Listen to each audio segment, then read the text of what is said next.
पखवाड़ा में आपका एक बार फिर से स्वागत है और रूस यूक्रेन युद्ध पर अब फोकस करते हैं, जहां आर्टिफिशियल इंटेलिजेंस, ड्रोन टेक्नोलॉजी युद्ध के डायनामिक्स बदल सकते हैं। महायुद्ध में पुतिन का पलड़ा भारी दिख रहा है, लेकिन ज़ेलेंस्की बार बार पुतिन को चौंका रहे हैं।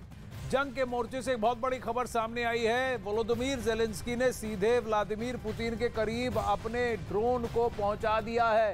खबर यह है कि मॉस्को से सिर्फ 100 किलोमीटर दूर यूक्रेन का ड्रोन उड़ता दिखा। बताया गया कि यूक्रेन के ड्रोन ने रूस की सीमा के अंदर 3 हमले किए। हालांकि इन हमलों की किसी तरह से कोई नुकसान की खबर नहीं है। उधर रूस ने ड्रोन हमलों को नाकाम करने का दावा भी कर दिया है।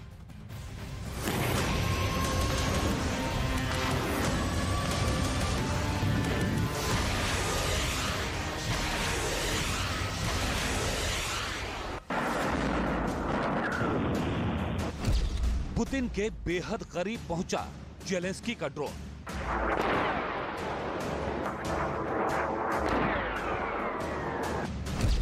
ड्रोन वाली साजिश से भड़का पुतिन का गुस्सा।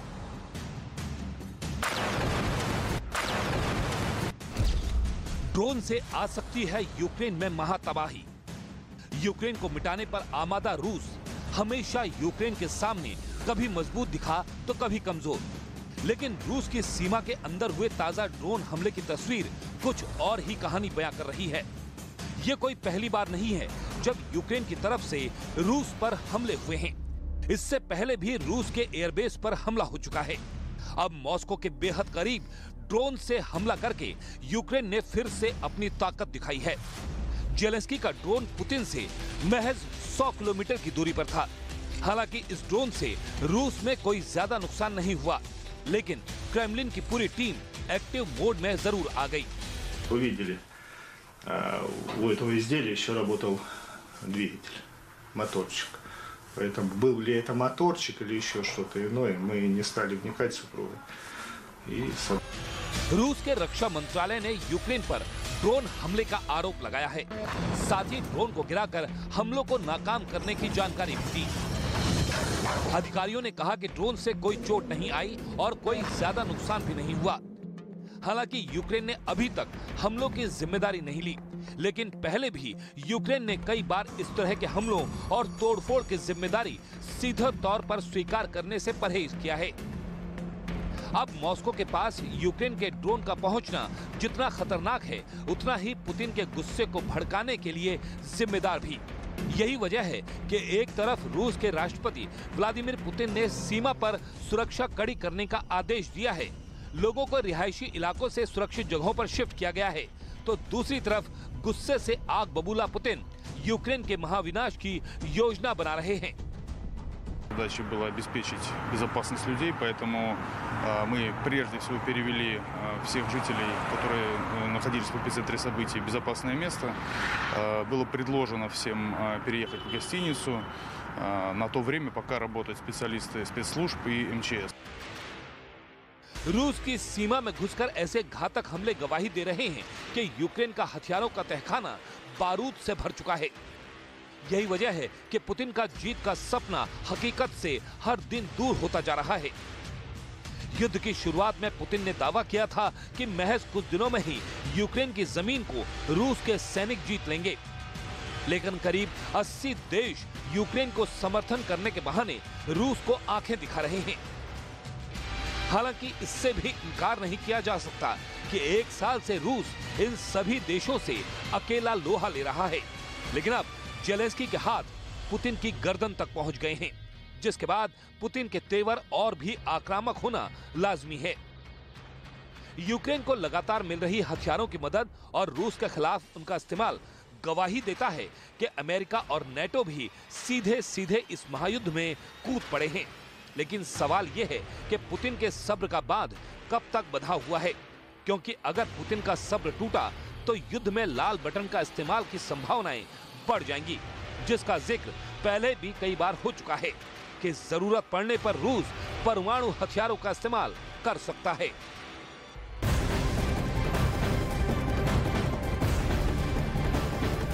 तो एक और मॉस्को के करीब 2 ड्रोन से हमला किया गया और रूस ने इसके लिए यूक्रेन को जिम्मेदार ठहराते हुए ये भी दावा किया कि ड्रोन अटैक को नाकाम कर दिया गया। लेकिन मॉस्को से भी बड़ा खतरा रूस के एक और शहर में नजर आया है, क्योंकि रूस की एयरफोर्स ने रेडार पर कुछ ऐसा देखा जिससे वहां की मीडिया में एलियन अटैक कहा जाने लगा।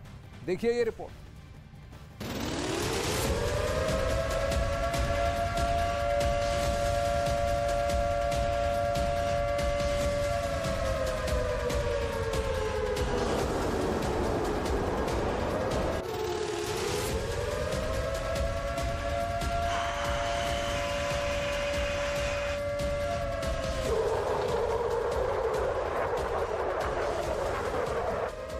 पहले सेंट पीटर्सबर्ग में अलार्म बजा। रूस की एयरफोर्स एकदम से अलर्ट हुई और फाइटर जेट कुछ ही मिनटों में आसमान की तरफ कूच कर गए।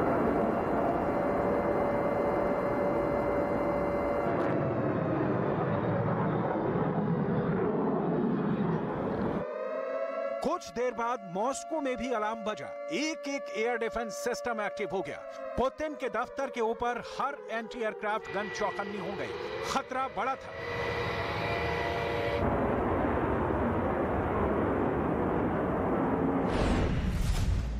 क्योंकि सेंट पीटर्सबर्ग के आसमान में यूएफओ यानी अनआइडेंटिफाइड फ्लाइंग ऑब्जेक्ट नजर आने का दावा किया गया। आमतौर पर यूएफओ को लेकर उड़न तश्तरी जैसे आकार वाली किसी चीज के ज़हन में आती है, लेकिन यहां यूएफओ कोई ड्रोन, कोई स्टेल्थ बॉम्बर, कोई ऐसी चीज भी मानी गई जिससे रूस पर हमला किया जा सकता है।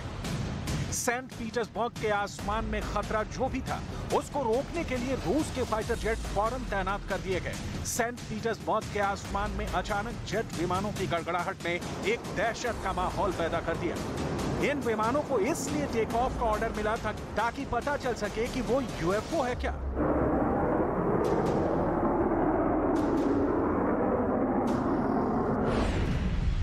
रूस की मीडिया के मुताबिक इस दौरान सेंट पीटर्सबर्ग के आसपास 200 किलोमीटर के दायरे में एयर स्पेस बंद कर दिया गया।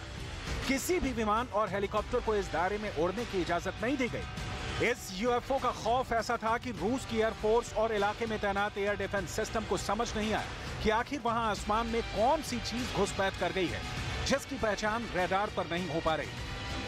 दहशत इतनी ज्यादा थी कि सेंट पीटर्सबर्ग की तरफ आ रहे सभी यात्री विमानों को लौटा दिया गया और पूरे इलाके और आसपास के सभी हवाई अड्डों और छोटी हवाई पट्टियों पर कारपेट प्लान एक्टिवेट कर दिया गया। एयर ट्रैफिक कंट्रोल को ऑर्डर था कि वो किसी भी जहाज को इस इलाके में दाखिल होने की इजाजत नहीं दे। ऐसे में सेंट पीटर्सबर्ग में एक कारपेट प्लान लागू कर दिया गया। कारपेट प्लान यानी अगले आदेश तक हवाई अड्डे पर किसी विमान को ना उतरने की इजाजत है, ना ही उसे टेक ऑफ करने दिया जाएगा। ये एयरपोर्ट पर कर्फ्यू लगने जैसा ऑर्डर होता है जो इमरजेंसी में लागू किया जाता है। रूस की सुरक्षा एजेंसी खामोश है, वो कुछ भी बोलने को राजी नहीं कि आखिर हुआ क्या था। लेकिन ये बात तय है कि यूक्रेन में चल रहे युद्ध के बीच अब रूस को लगने लगा है कि जंग का दायरा नाटो की तरफ से बढ़ने की बजाय उसके इलाके में पहुंच सकता है। बेलारूस में पुतिन के अवाक्स विमान यानी वो एयरक्राफ्ट जो आसमान में रेडार स्टेशन के तौर पर काम करता है, उस पर ड्रोन से हमला हुआ और इसमें उस विमान के अहम सिस्टम पूरी तरह से तबाह हो गए। इसलिए सेंट पीटर्सबर्ग में इस दहशत के पीछे सिर्फ यूएफओ ही नहीं बल्कि कई वजह है। जब सेंट पीटर्सबर्ग के आसमान में यूएफओ होने की बात सामने आई तो रूस की एयरफोर्स को लगा होगा कि ये या तो कोई ड्रोन हो सकता है जो एयरपोर्ट पर अटैक करना चाहता है, या फिर कोई स्टेल्थ फाइटर जेट जो रूस के रेडार में ठीक से नजर नहीं आ रहा, या फिर कोई गुब्बारा जैसा अमेरिका में देखा गया। उस चाइनीज गुब्बारे ने अमेरिका को परेशान कर दिया था, फिर उसे F-22 विमान से मिसाइल दागकर तबाह किया गया। अब रूस में ऐसे खतरे सामने आ रहे हैं। इसी खतरे को रूस की सुरक्षा एजेंसियों ने यूएफओ का नाम दिया, जिसे अब यूएपी भी कहा जा रहा है, यानी आसमान में कोई ऐसी चीज जिसकी पहचान ना की जा सके। देखा जाए तो इस खतरे को लेकर बेलारूस में हुए अवाक्स विमान पर हुए हमले के बाद रूस का डर जायज कहा जाएगा, क्योंकि ज़ेलेंस्की को अब लॉन्ग रेंज वाले हथियार भी मिल रहे हैं और इसमें ड्रोन भी शामिल है। अब रूस और यूक्रेन एक दूसरे पर हमले करते जा रहे हैं। ये सिलसिला जारी है। फिलहाल ये हमले थमते हुए नजर भी नहीं आ रहे हैं, लेकिन ये नया खतरा अब रूस के अंदर भी नजर आ रहा है और पुतिन इस बात को भली भांति समझते हैं कि जंग अगर उनके इलाके में आई, यानी रूसी टेरिटरी में आई, तो ये बात यूक्रेन की जीत से कम नहीं होगी।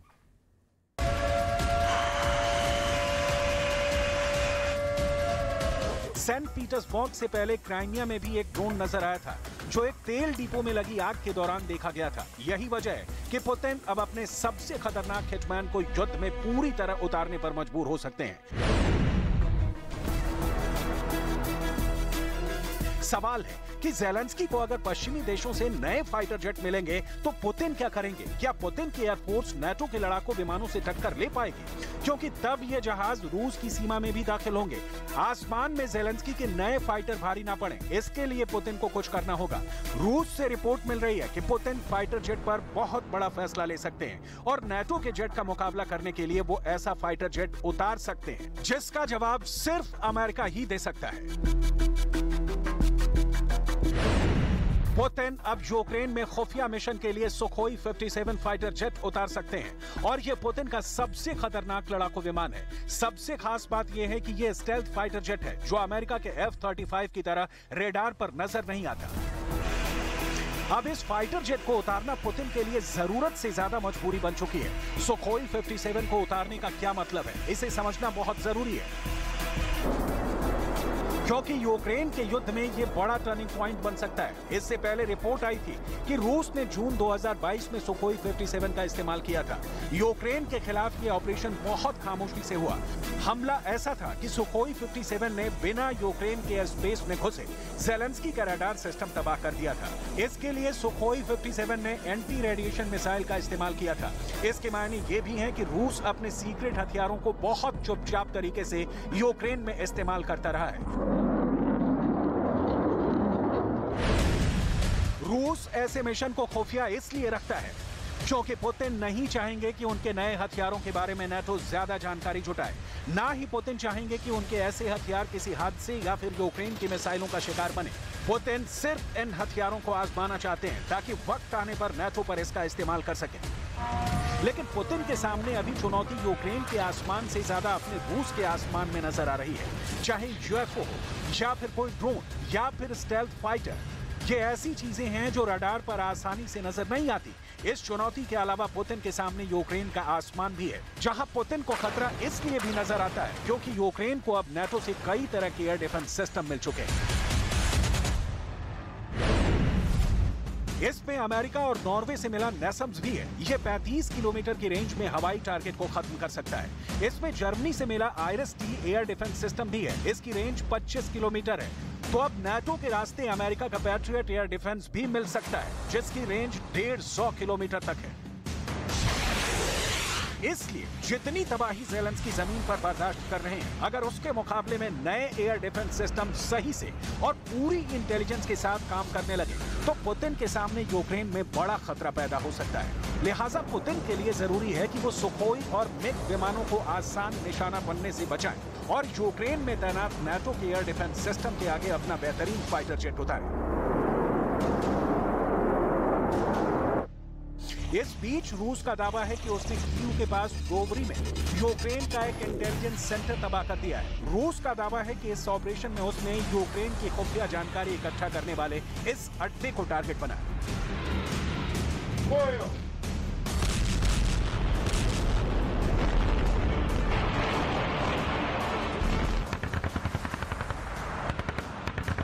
пункта Бровары Киевской области поражен Центр радиоэлектронной разведки Вооруженных сил Украины. В районе города Хмельницкий поражен оперативный центр специальных операций «Запад». Кроме того, в районе населенного пункта Андреевка уничтожена украинская самоходная огневая установка зенитно-ракетного комплекса.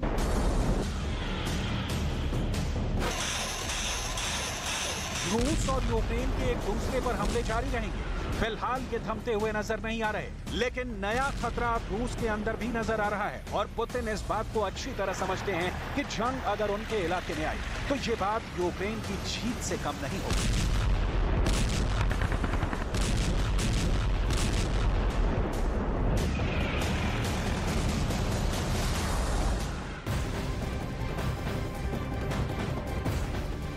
जाते जाते अखाड़ा में बड़ी खबर दिल्ली से आपको दिखा देते हैं। रोशन आरा रोड इलाके में एक फैक्ट्री में आग लग गई। ये आग इतनी भीषण थी कि कुछ ही देर में पूरी इमारत में फैल गई, जिसके बाद इमारत भरभराकर गिर गई।